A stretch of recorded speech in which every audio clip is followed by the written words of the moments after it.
माननीय न्यायाधीश महोदय, माझ्या प्रतिपक्षाने जे काही पुरावे सादर केले किंवा मांडले त्यावरून असं दिसतंय की हे एक कोर्ट नसून एखादं नाट्यगृह चालू आहे की काय. असो, सत्य हे सूर्यासारखं असतं, त्याला कितीही झाकलं तरी ते बाहेर येतच.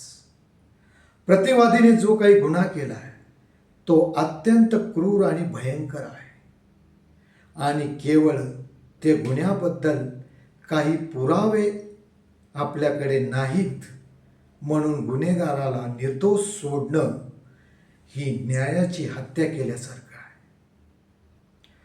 मला घटनास्थळी काही पुरावे सापडलेत.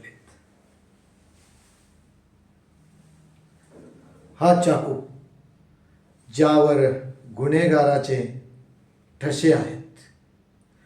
आणखीन एक पुरावा म्हणजे रात्री 12:30च्या सुमारास त्या सोसायटीमध्ये लावलेल्या CCTV मध्ये गुन्हेगाराची गाडी दिसणं आणि गुन्हेगार दिसणं.